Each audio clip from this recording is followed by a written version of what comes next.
Hello and welcome to the Little Knowledge podcast. We're back after a little bit of a layoff, but life does intervene quite often. But we are back with Bertholey House. That's what we settled on, Batali, didn't we, for the correct pronunciation of this?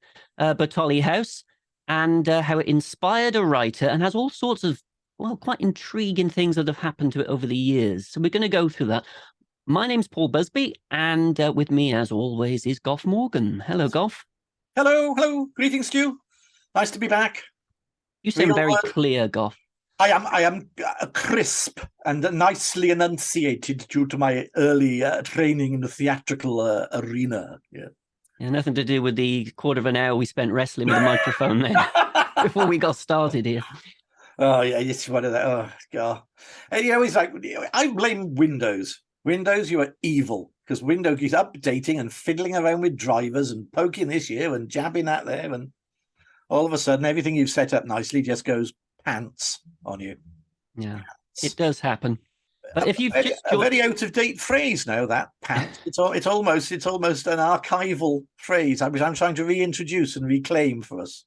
Surely nothing you say, Goff, is archaic. Surely not. As he pulls on his galoshes and collects his frail to go shopping. If you've just joined us for the first time and you've clicked on this video completely out of the blue, what we do is we just chat, basically, about the various historic properties of South Wales. And we concentrate on the stories, and it isn't so much of a lecture. So this is not the definitive history of any of the properties that we've talked about. I mean, I've got quotes written down, so when I'm quoting someone, I don't get it wrong. But apart from that, it's just things we've picked up and things we want to chat about, really, isn't it, Goff? Yeah. Two old farts in a pub, only in front of their computer. That's what it is, basically. An interesting way to describe it. But if you do like it, do like and subscribe and all the other things I always forget to tell people to do. But thank you very much for watching and for subscribing. We went past 400 subscribers, which we barely deserve because of our activity just lately. So thank you very much for that. Yeah, now, in our earlier podcast, we dropped this, Goff. We started doing them on the live streams. On our earlier podcast, we did a little bit of heritage news, and if a house was up for sale, I think we did. Was it Pencoed Castle we mentioned in the opening of one video? Troy House, I think we were talking about as well. Troy House. Well, another one went up for sale, and we've always got our finger on the pulse of everything that's happening. This went up for sale in February. It's now December if you're watching this at a different time. Positive journalistic scoop. It's a scoop. You guarantee we'll get all the stories way after everybody else, but I think that adds a certain sense of perspective. And anyway, this house, as far as I know, is still on the market. Ooh. And that is, it's a house you see quite often if you drive in towards Raglan and you look up in the hills and you see this sort of white vision, and that's Glen Usk. You know Glen Usk, Goff? Yes, I do. Yes. Yeah. Oh, yes. Oh, that's very interesting.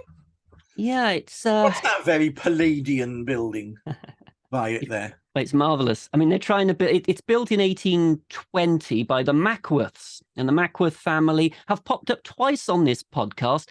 Molly Mackworth married into the Pontypool Park family, and she loved the grottos and things like that. Old Molly Mackworth.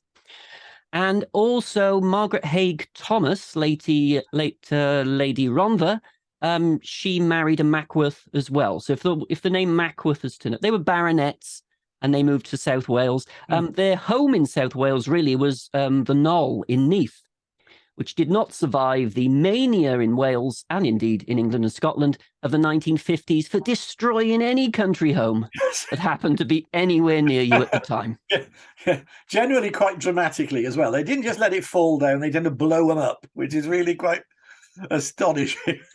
It is rather. This is it's called neoclassical, so think of Clither, that sort of thing. But if you don't think it's classical enough, why not build a Greek temple 20 years after you've built the building just to prove that it really is classical? Yes, it's definitely. It's a daring move. So a very daring move. What is that little bit of extra building? If you see here, this is the back of it, actually. Oh, right. Oh, yeah. The temple was built in the 1840s, and it was built as a picture gallery Oh, originally. right. Gosh. And then in about 1900, it was converted into a billiard room and a library. Oh, oh yeah. But I noticed some of these sales, you get estate agents and whatever put out information. Do you want to buy Glen Usk? But they've got it ever so slightly wrong with this Greek temple. Certainly some of the newspapers have, because they say with great confidence, confident but wrong, that this 1840 Greek temple was added in 1990. So a little bit out. What? Yeah, tad out on that one. Yeah. Ever so What's slightly that out. very peculiar building by the conservatory dome there? Because it looks like it's got a snooker triangle on it. Well, there is a dovecot around there. It must be the dovecot then. What a very We'll have another look. little building, isn't it? Yeah. Oh, this is Sir Digby Mackworth. There were a few Sir Digby Mackworths. Like the First Lord Raglan, he was at Waterloo. A lot of Waterloo veterans who live in around here. Luckily for Glen Usk, by the way, Glen Usk, not to be mistaken for Glenusk in Crickhowell, which was the old, which is still an estate run by the Legburks, large estate. And that was Lord Glenusk's estate, the Bailey family originally. This is more a villa more than anything else for the Mackworths. And doesn't it look wonderful today? I mean, look at that. That is tremendous, isn't it? Oh, yeah, really nice. A lot of restoration has gone into it recently. It looks better than it's ever looked before. These wonderful gardens you've still got. And you've got even the pergola going around the tennis court is grade 2 listed. Oh, gosh. So if you've got, yeah. You got £4.5 million burning a hole in your back pocket, then this is the place to be, really. There we are. Now I know what to get myself out of my loose change that I found down the back of the sofa. There's also a statue somewhere here, which I haven't found a photograph of. Again, me and Golf put out the same thing we did for Machen House, which was on the market. If you buy it, do invite us for a cup of tea.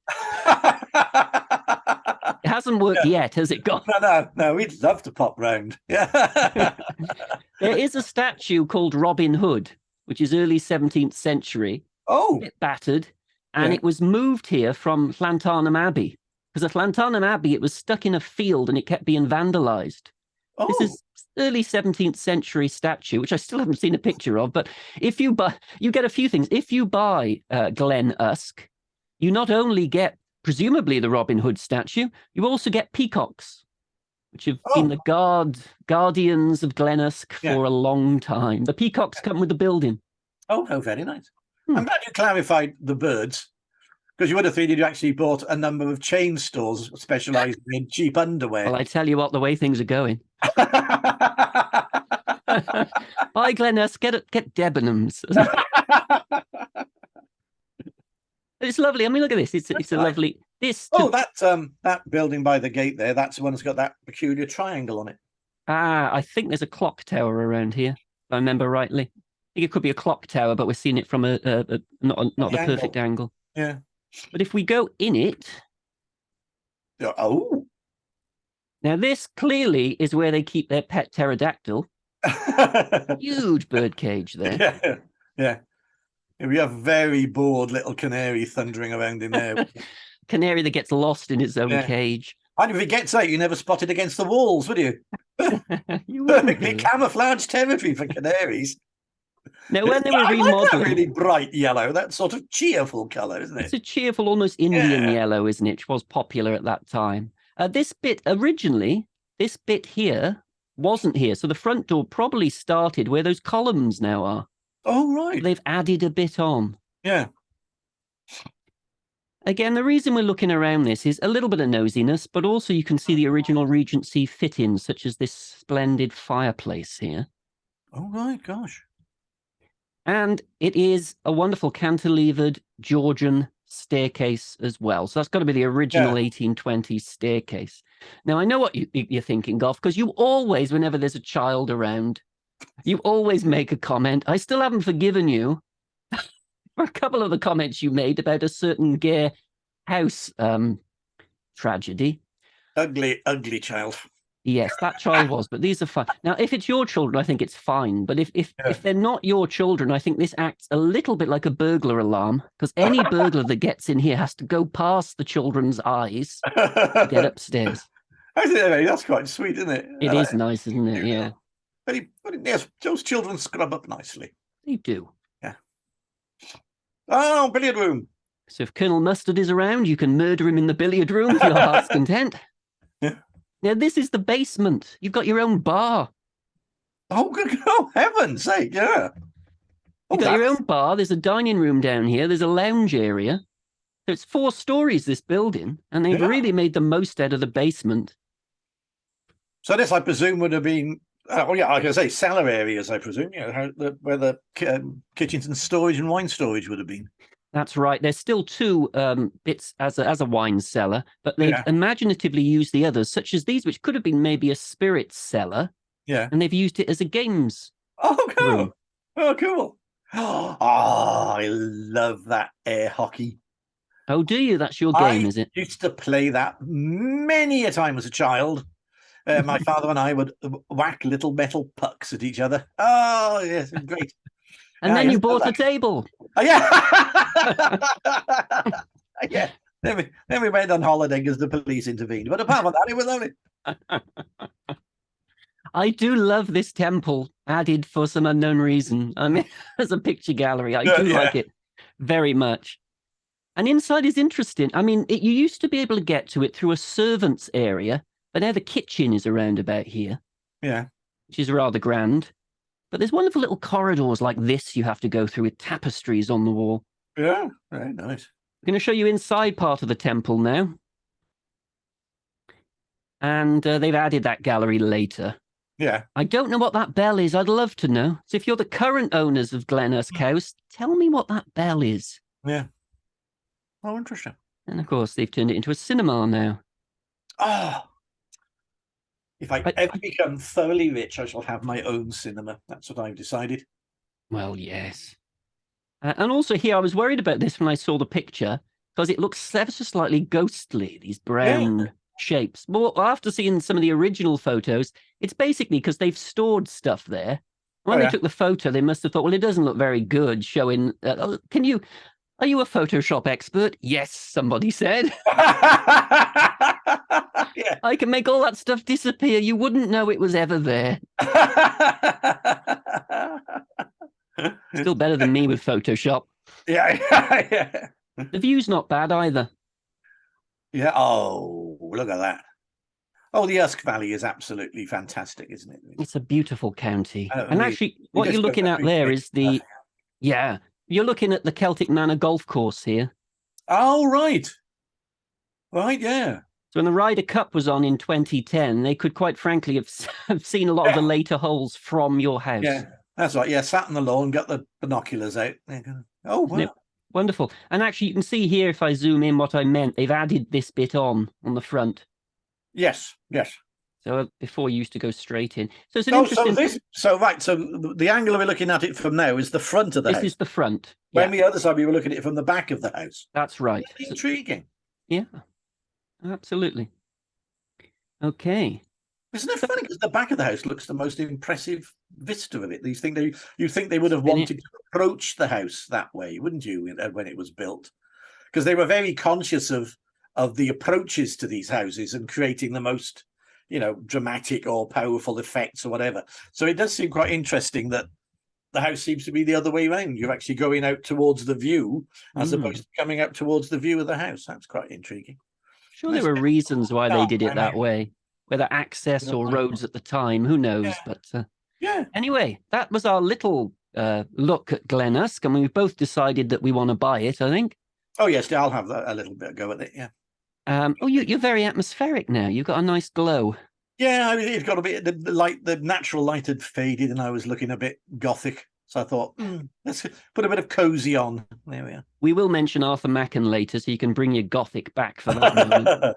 So the main course, really, and the problem with this is Bertholey House, is that there are practically no images of the families that lived there over the years. At least none that I could find. So you'll have to be patient with us as we go through this. But let's do it the way we always do it. And let's start off with our trusty map. Huzzah! Okay, so where are we? Here we are. Oh, gosh. Here we are. So we're basically south of Llantrisant. Right. The village of Llantrisant. So where we are now, if you go over this way, you find Tredonoc. Yeah. Also in this direction is Glen Usk, actually. Glen Usk is in this direction. Killian is down here as well. Yeah.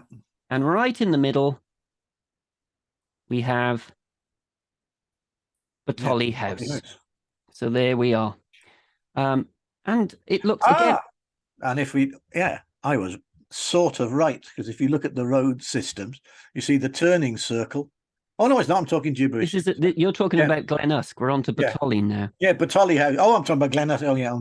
Ignore me, everybody. Which isn't far away, in fairness to you. As you were. South of Llantrisant, we're east side of the Usk Valley. That's where we are now. Yeah. So just south of Llantrisant. And as we always do, I'll come to that Roman camp in a minute, because it's not quite as Roman as perhaps they thought when they created this map. Let's have a look at how things look now, and look how the road cuts through here majestically. Bang. Yeah, God. Yes. Cutting off the lodge. Yeah, from the house, yeah. From the house. It just cuts right through. Yeah. But it is quite interesting. I mean, the house itself, if we go down here, let's have a look how it looks now. Well, a couple of things, really. A little bit like Wenvo, they've got their own little wood, which is part of the pleasure grounds. Oh, yeah. Wenvo had bare wood. Yeah. And they've got their own little wood, which has survived, let's see, pretty much intact. Yeah, garden wood. Yes, definitely, yeah. And they had a tunnel going underneath the drive, which took you from the place to the gardens, to the wood. Oh, right. So there's a barrel tunnel underneath the drive. But the old bit of Bertholey is the bit at the back. Yeah. And the bit at the back was a Thomas building. Well, the Thomases were here first of all, and then the Chemist family. Now, nearby to this spot is another part of the county called, which is full of insecure people with chips on their shoulders. It's called Chemist Inferior.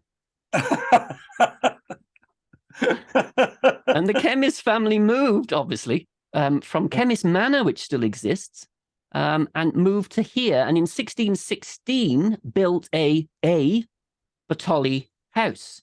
And we think part of that 1616 building is still on the back of the current one. Oh, right. Blimey. I can't find any plans for it whatsoever. No. But we think it's on the back.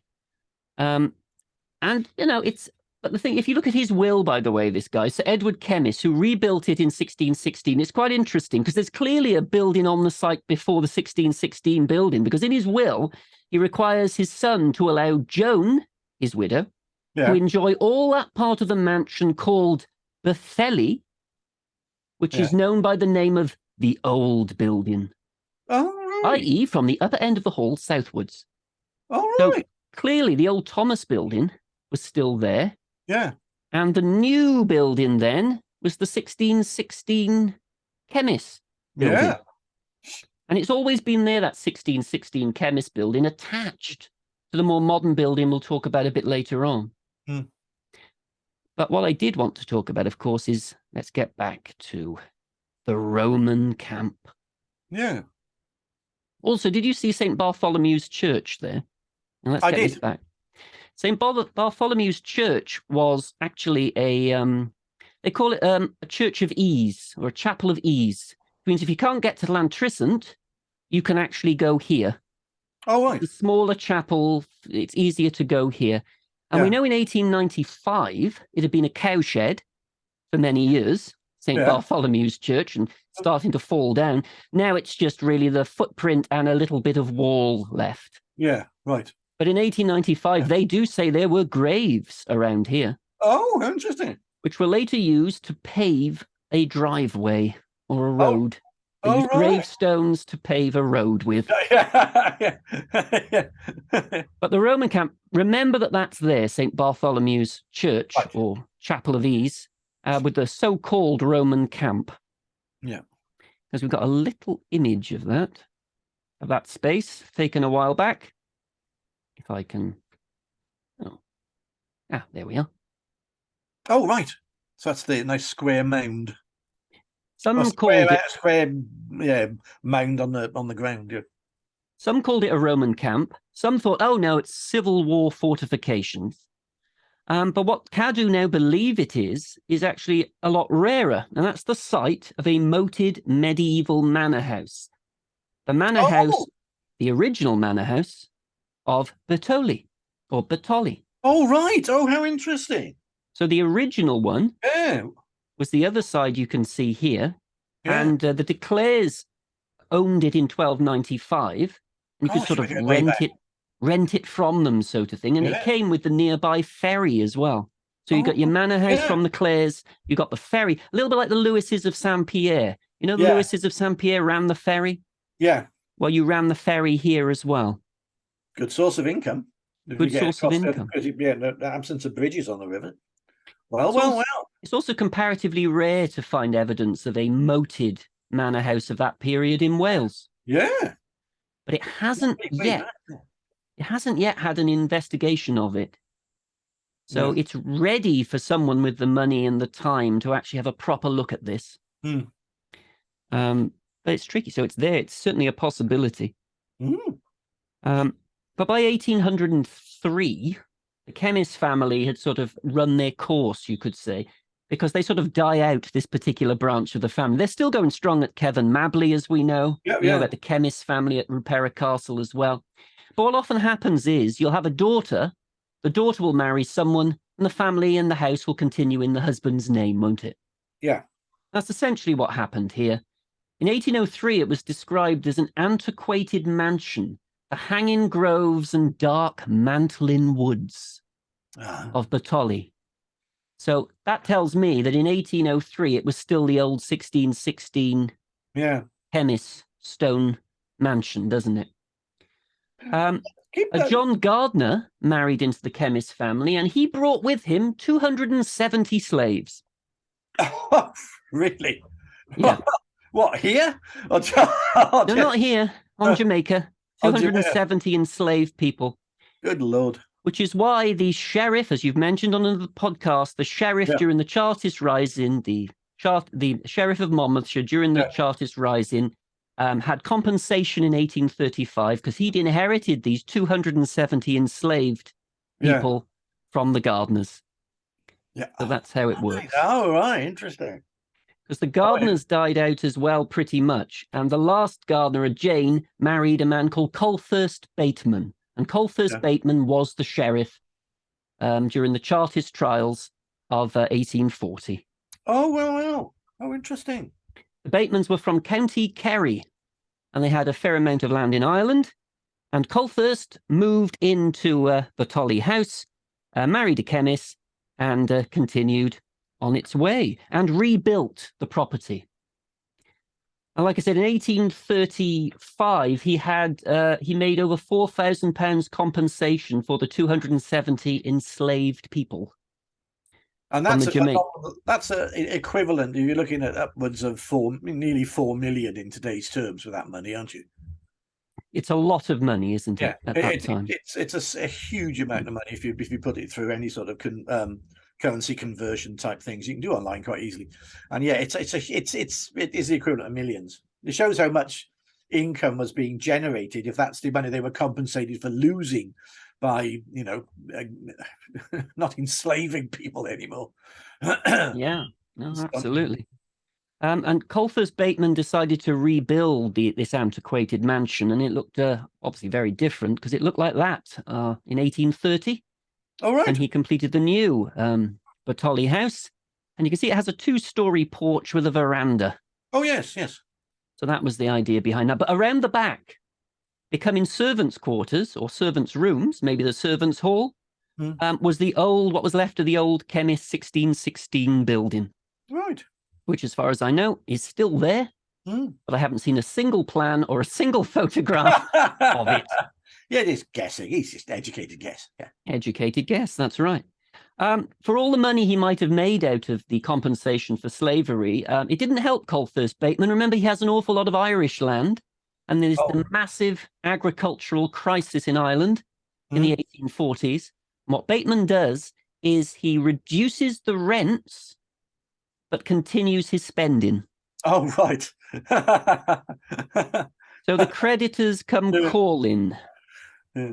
They come calling in the 1840s. So what he does is what any sensible 19th century aristocrat does. When the creditors are at your door, you must do this. Run away to France. Or become a member of parliament. We're into Yeah, Phineas Finn, Thackeray territory. Yeah, run away to parliament. Yeah. But yeah, so he goes to a place called Condet near Boulogne. Yeah. And he's there basically with his wife and his some of his children, and he's dodging the creditors. That's the whole thing. So all very nice. But he has a terrible tragedy while he's there, which is still memorialized in Condet to this day, actually. I haven't got a picture of the actual obelisk because it's overgrown. And if anyone's got one, please send it to us. But something terrible happened in the dunes of Condet. And the monument says this. In French, the words are still there. In English, the words are gone away. But the translation is, this monument is erected, and it's pretty brutal. This monument is erected in commemoration of the death of Frederick, well-beloved son of Colthurst Bateman, Esquire of Bertholey House, Monmouthshire. In the prime of life, he left his home on October 12, 1847. Alas, he would never come back. An unexpected explosion of his rifle blew his brains out, and he fell inanimate into the very place where this monument stands. His grieved parents were deprived of a 22-year-old, tenderly loved son who possessed most estimable qualities and was cherished by his many friends. Very sad. Oh, yeah. It is about a rather on-the-nose memorial, though, isn't it? Dear me. Oh, what a terrible thing. I don't know if the translation is a little bit too literal. Yeah, it might be slightly gentler in the original French. One of the newspapers suggests that what he did was he was out hunting rabbits, I think, and his gun didn't go off. So he essentially looked down the barrel and blew. And that was the end of Frederick Bateman. Oh dear. But the fact that a younger son from Monmouthshire has an obelisk in France, I certainly had never heard about. No. I think it's quite fascinating. So please, if anyone has ever been to that part of France, we would love to get a picture of the memorial to Frederick. It's safe to say that Colthurst Bateman had very little luck with his children anyway. You had this terrible tragedy here. His heir was called John. And John Bateman disappeared to Bath to a mental institution in just after this, actually, quite interestingly. I wonder if there was a connection. Yeah. Because John Bateman was the heir, but he spent his entire life in asylums, as they were called. And so the whole estate, after the death of Colthurst Bateman, had to be put under the, as terms of the time, the Lunacy Act. So even though the estate was managed by his brothers, the estate was still owned by John Bateman, the declared lunatic in his asylum at Bath, which caused all kinds of legal issues and problems. For instance, a church in Llantrisant decided to get rid of a few pews. You wouldn't think that was a big problem, would you?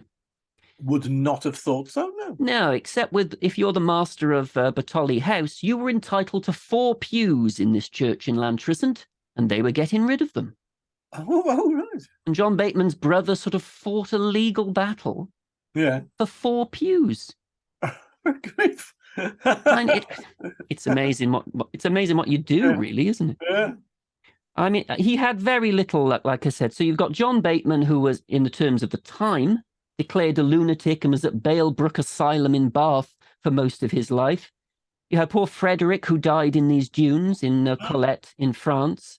You had Roland, who died aged 26 of dysentery while serving in the Royal Navy on HMS Wellesley. Oh, my gosh. Another one was unmarried on his death. So there was no luck with the sons, which is unfortunate, really, because if the other sons had actually lived, it would have meant that Robert Bateman, the 4th son, wouldn't come home from Australia to take over the estate. Right. Unfortunately, he did.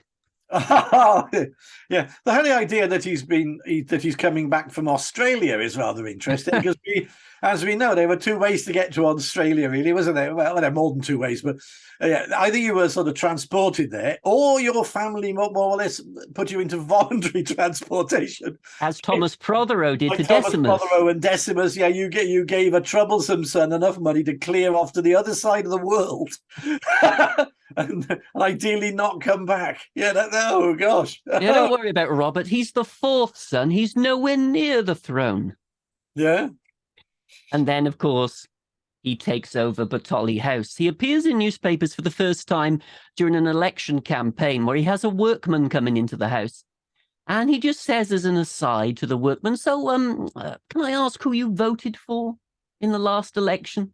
And the workman says oh, well, it's a sort of a private sort of, and he says, oh, was it for my side? And the workman said, no.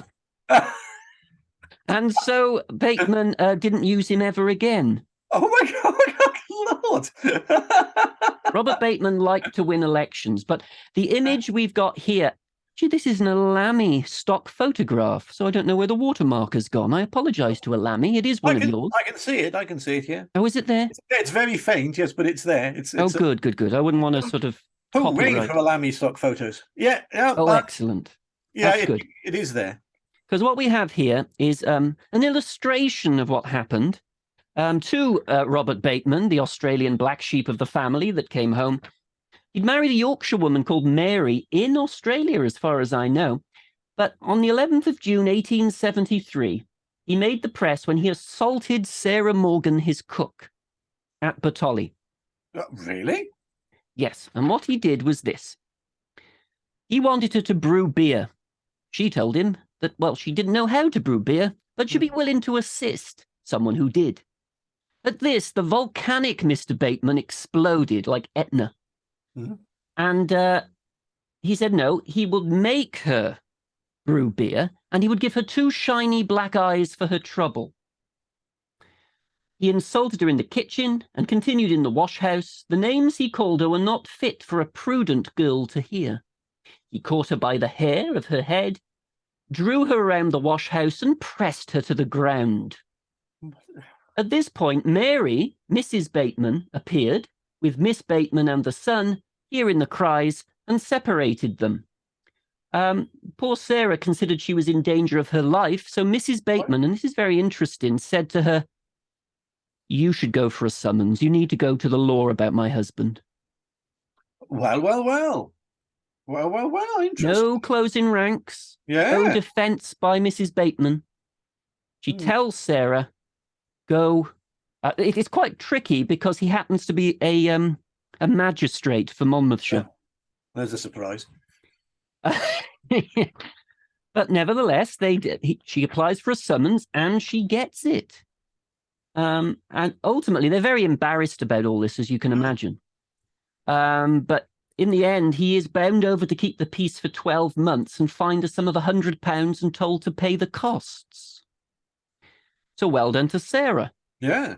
It makes you wonder what his wife had been putting up with to make that she may not have been able to address herself, shall we say. Exactly. And got the maid to do it instead. Yeah, that's interesting, isn't it? Exactly. That's what I was thinking as well. And although a lot of the Monmouthshire newspapers just went by the party line, as they do, a wonderful satirical print in London called The Figaro did a marvellous little piece digging at Robert Bateman. And there's just a little bit of it here, and I do love it. Mr. Robert Bateman, magistrate for the Usk division, has had a little difference with his cook. The result of this little contretemps was that the cook summoned her very good, kind master before his brother Beaks. Now, if she'd had a husband who harmed her in the same way, Mr. Robert Bateman, as a magistrate, would have sent him to jail for 3 months.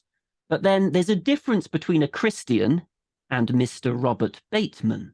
The Monmouthshire bench is to be congratulated upon possessing a gentleman of such volcanic energy, combined with such wonderful self-control. He is not only an ornament, but a curiosity. Vivat, our Bateman, long may you wave. It is very, and then they try and work out how they can solve the problem of his volcanic temperament. And the Figaro comes up with the perfect solution. It's very simple, but very efficacious. A shower bath, in fact, which is put in operation whenever the fit comes on.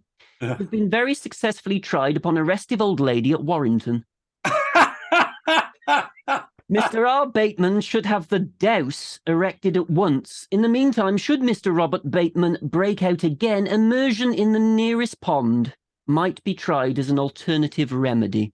That's very good. Well done, the Figaro. Yeah, that's very, very good. Yeah. Well, blimey. Oh, I don't know what happened to Sarah Morgan.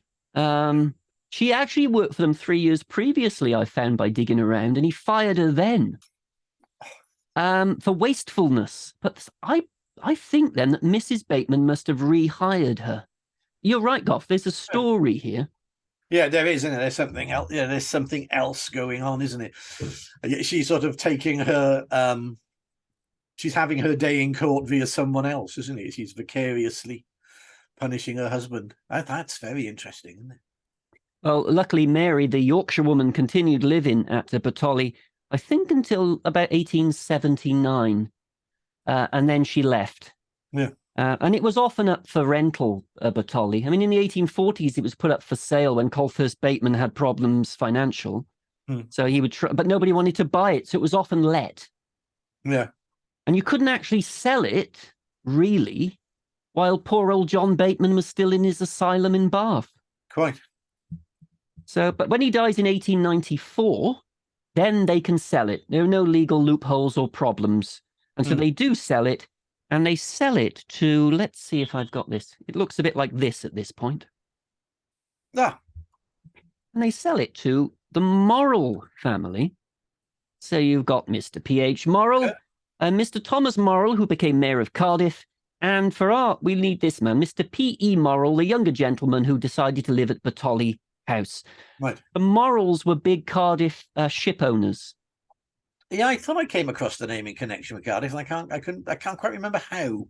But yeah, that rings a bell. Huge ship owners. The only problem was that when the old boy who started all, the two brothers, when they died, the other Morrill family seemed to detest one another.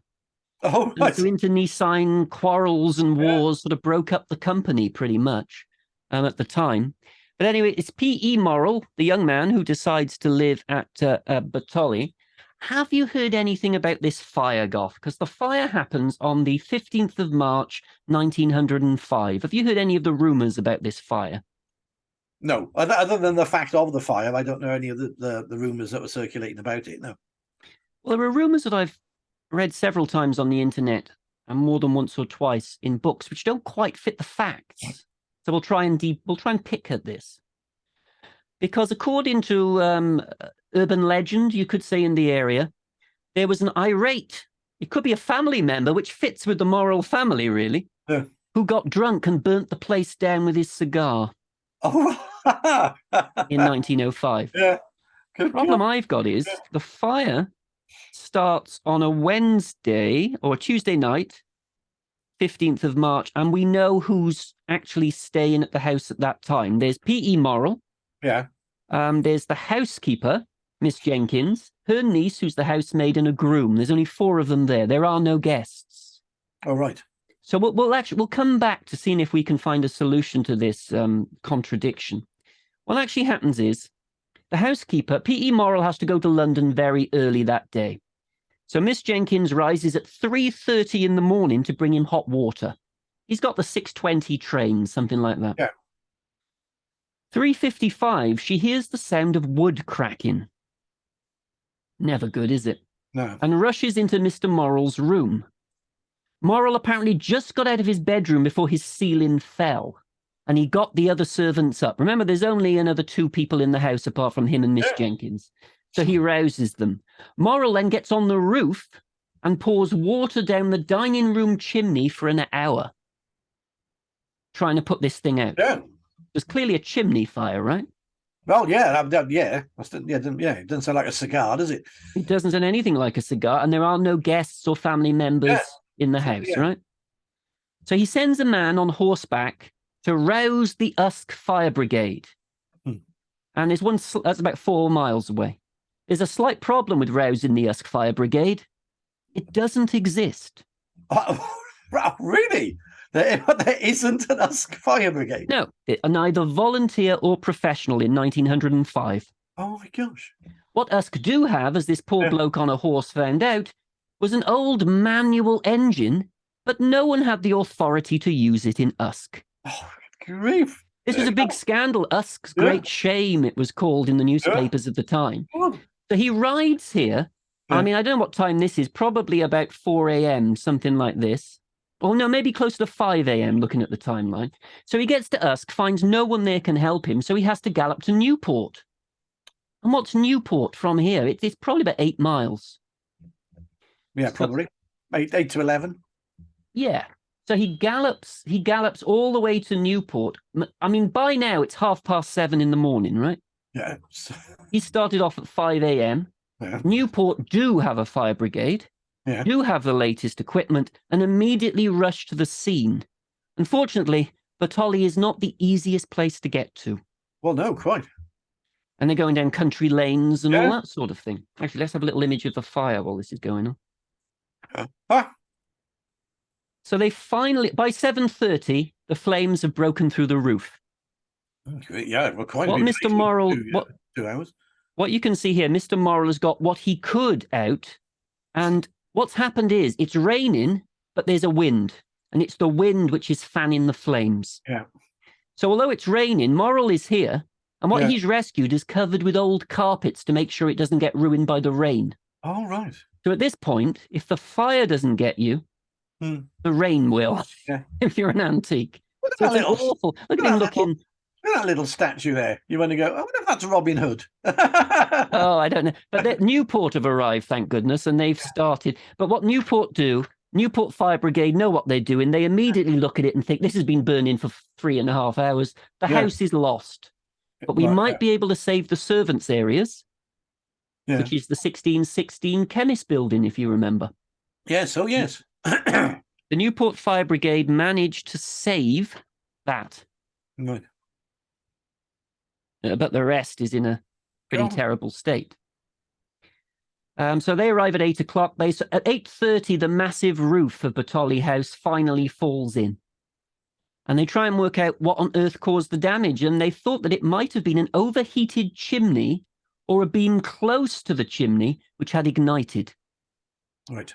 That's what the fire brigade thinks. So how do we fit this in with the local legend that a family member, while drunk, had set fire to something? Yeah. Well, there is a link, because I found out that on the Saturday before this Wednesday, there was a fire at Bertholey House, which they thought they had put out. Because what had happened, you get to Wednesday, they hadn't pulled it fully out. It's still sort of, the embers are still there.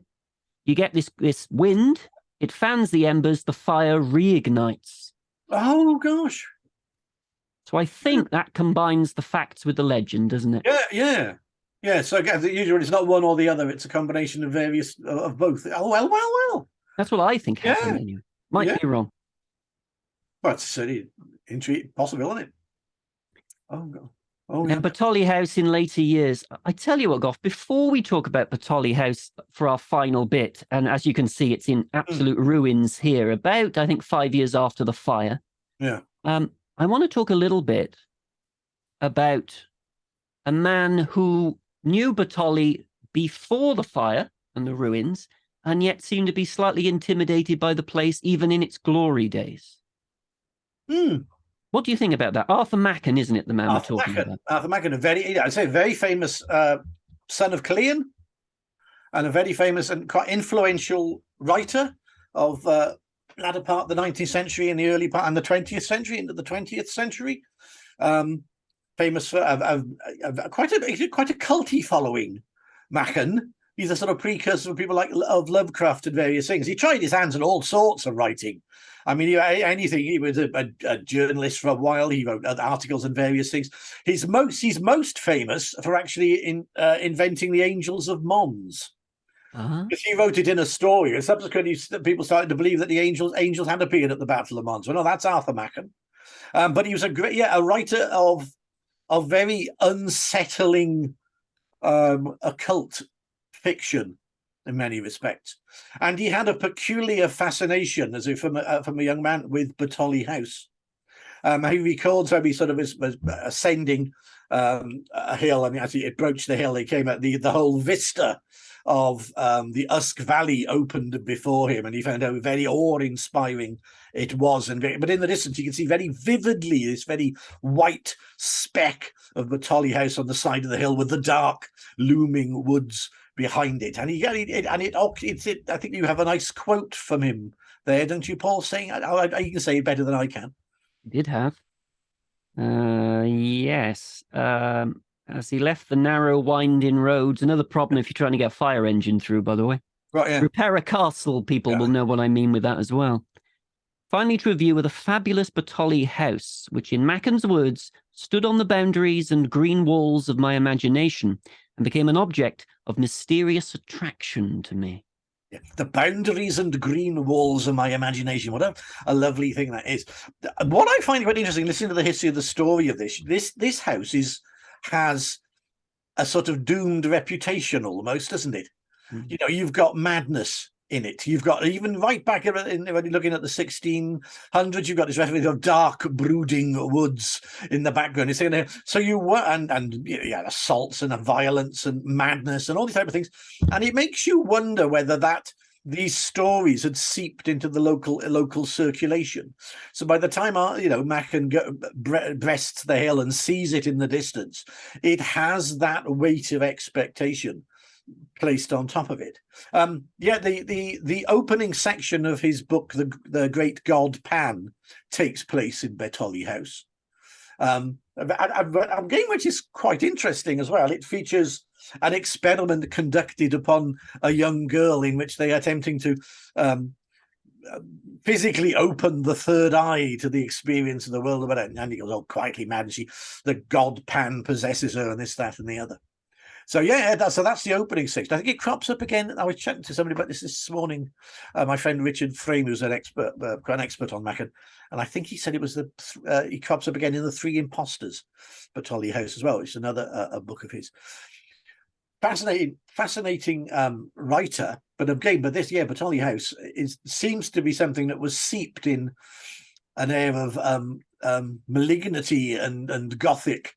And again, you've got this very, very white, vivid building against these very, very dark and brooding woods going up into the background of it. Yeah, he's a very influential writer, Mac, and lots of writers cited him as a source and an inspiration for them in leading up onto various things. A wonderful little story that my friend Richard was telling me today is he may have been one of the originators of what ultimately became The Birds by Alfred Hitchcock. Oh, really? Yeah, he wrote a story which they're going, because they've been republishing the works of Machen and have been out of print, a book story called The Terror, which is about how animals turn on us and turn on mankind and remove them. So very horrid stories about men being killed by moths and butterflies, by them flooding into his mouth and choking his airwaves.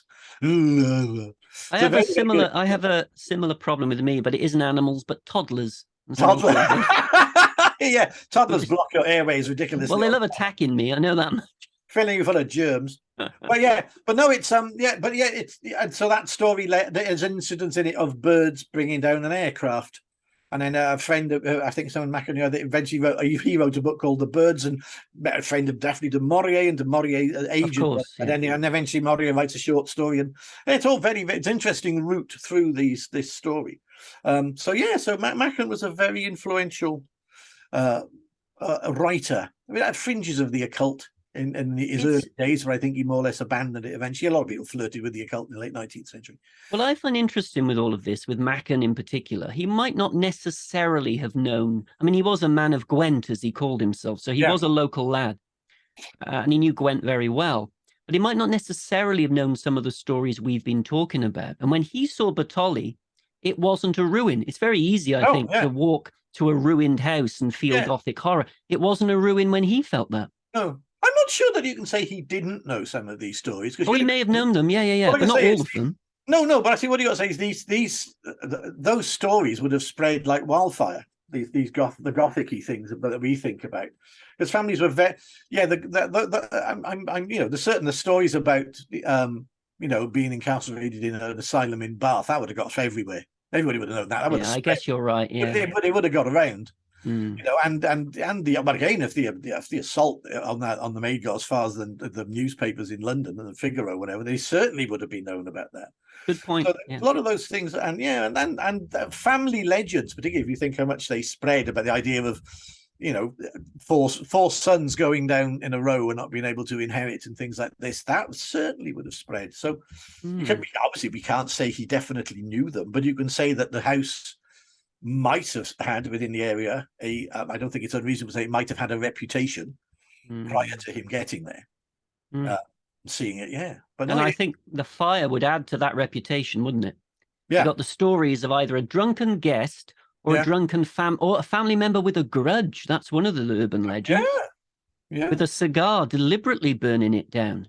Now, I mean, what happened that Saturday? We know what happened on the Wednesday. We've gone through it, but what happened on that Saturday? I didn't think to ask a time. Do you know what happened when it was there on the Wednesday? Who was there on the Wednesday? Have you managed to find out? Yeah, the Wednesday was the 4 people I told you. So you've got Mr. Morrill, you've got the housekeeper, Miss Jenkins, her niece, the maid, and you've got the groom.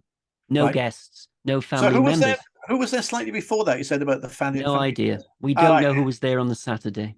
Now that's it. Just because then if you looked at that one, then you might think perhaps they did have guests, perhaps they did have a slightly fractious family relationship or something going on at the point. So perhaps that where that part of the story came from is that people had picked up on that element earlier and brought it forward in time to the other one.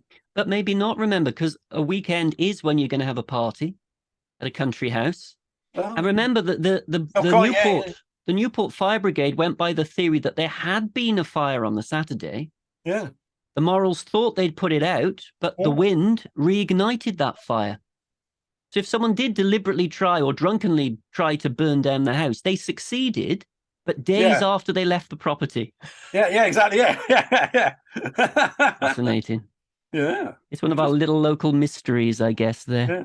Anyway, what we've got here, this is an image, like I said, about 10 years after the fire. Oh, by the way, the next couple of images are done by a man called John Thornycroft, the wonderful architectural historian, who was the son of the Thornycrofts we talked about in our previous podcast, who lived at Machen House. Yeah. Oh, yeah. Lord Thornycroft's son and Sheila Thornycroft's son. Thornycroft, yeah. And as you can see, at the moment here, they've still got the porch, but that soon became dangerous. So they had to demolish the porch pretty much soon afterwards, or maybe soon afterwards. What you don't see here at the back, the Morrills have moved to the lodge. The lodge which is now cut. Yeah. They've moved there, but at the back, it's still there in decent condition thanks to Newport Fire Brigade, and that becomes a farmhouse. Oh, so well into the 20th century, you've got this bizarre thing where your farmhouse is attached to a ruin. Yeah. Yes, God. Good Lord. And the ruin does get slightly worse, unfortunately. Ivor and Gwen Williams were in the farmhouse, running it as a farm in the 1940s when evacuees were actually there. But if we move forward, in 1956, a farmer quarried stone from the facade to pave the driveway. Oh, gosh. They did it all the time in the 17th and 18th century. Exactly. You don't think it's still happening in the middle of the 20th, do you? No, but as we know, the 50s were not a kind decade to our country houses. No. And this is how it starts to look closer to the modern day. Yeah. You've got a working farmhouse behind here, and you've got this. The entire facade, as you can see, is now gone. The police, by the way, had a shooting range near the remains of the old chapel. You've got guns going off there. This becomes a farm. Yeah. I like the cows under the tree in the distance. Can you see them? 2 tiny cows munching away there. Love them. 2 tiny cows. Well, it was a working farm, you know. Yeah. But it was restored really recently. We're talking, I think the idea was in 1999, but in the early 2000s, the Bird family, you mentioned Arthur Machen. The birds. Yeah. Good Lord. It all links. It's serendipitous. It all links together. Everything. Mr. and Mrs. Bird. They're from the Bird Company. Now they're a reclamation firm. Yeah. a very big firm. And they took it over and they decided to restore it. And they used the old plans as best they could. Yeah. They insisted on only using stone from the estate. Oh, Possibly good. very cleverly thinking some of the stone on the estate was probably quarried from the main building to begin with. Yeah, quite, yeah. And they were very clever about it. A stonemason came in. Oh, I'm terribly sorry, whose name escapes me at the moment. But the stonemason said how difficult it was because he had 2 early drawings only to work from. Yeah. And he only had to use stone from the estate. It was a very tough job. But you can see how they sort of rebuilt it. Oh, that's, yeah, it's amazing, isn't it? Yeah, that's fair. Yeah, very, very, yeah. But there's a difference. Yeah. Now, you know, when, first of all, the porch is no longer 2 stories. Oh, quite, yes. To be honest, Goff, I didn't really like the original 2-story porch with veranda. Oh, I thought I quite liked it. It was eccentric. Yeah, I prefer 2-story porch. If you're going to do a 2-story porch, I prefer the Rupera sort of version. I thought it was a little bit unwieldy. But anyway, it's gone, understandably. But also gone is the other level. Oh, yes. Oh, yeah, we're a whole floor short of it. 9 bedrooms gone in the rebuild. But of course, this is evolution. Yeah. We talked of Clither Park, where they demolished the servants' block. Yeah. When they no longer needed it. We talked of Machen House last time that destroyed part of the house because they no longer needed a service block. If you're rebuilding from scratch, you don't need to knock down the servants' accommodation. You just don't rebuild it again. Yeah, yeah. Oh, no, it's perfectly reasonable, isn't it? At the end of the day. Absolutely. And it looks great. And I think the Bird company do actually use this as offices as well, the outbuildings. Yeah. This is what it looks like today. Oh, great. You've still got garden wood. Yeah. You've got the main house here. You've got, again, isn't it tantalizing? Still haven't seen a picture of it. No. You've got the old chemist property still locked on to the new. That big building here was the cider mill and cider stores, and you've got stables and all sorts going on there. It's rare that we end on a happy note with our buildings, isn't it, that have been destroyed? Yeah, well, it is actually. A lot of them are gone or been destroyed or blown up, whatever. It's nice to see this one to come back from an earlier disaster. It's nice to see a place come back, isn't it? Yeah, so well done, the Birds. Well, what a wonderful. I'm getting very gothic-y here. Look at it. I'm going to put the light up a bit. You got darker and darker as we moved on to Arthur Machen. It worked absolutely. It atmospherically worked very nicely. Yeah. As always, we say, if you've got any comments, please put them down below. If any of you have memories of Bertholey House, do let us know. Because it's got, as we've said, it has a very interesting backstory, like so many of our properties. Do you know what, Goff? Originally, I didn't think this would be enough for a full episode. It clearly was. Clearly was. So I'm not sure where we're going to go next. If anyone has any suggestions, please put them down below, and we will consider them. We will be doing our normal end-of-year review. I was going to say, how are we going to do that? Although we haven't done that many properties this year, we'll do it. We might do it as a live stream. So if you want to join us, that would be lovely. Yes, I think that's a lovely idea. Yeah, to come and see us towards the end of the year, and we'll have a live chat and set it up and do it that way. I think that would be lovely. Yeah, nice way, isn't it? Yeah, a rundown. Well, as you know, we became, as the pandemic has gradually, hopefully, receded slightly into the background. It just means that we've had to go and become working men again, which just ruined it for both of us. Those wonderful indulgences of indolence that we got into in the pandemic have all sadly retreated now. Almost the good old days when we had nothing more to do. Almost. By the way, when I told Goff what we were doing today, Batali was the idea. And I said to him, Goff, and his response was perfect, really, for the time of year. I said, Goff, it involves madness. It involves dark Gothic horror, a fire which tears through the building, all very ominous. And Goff's response was, Merry Christmas, everybody. Merry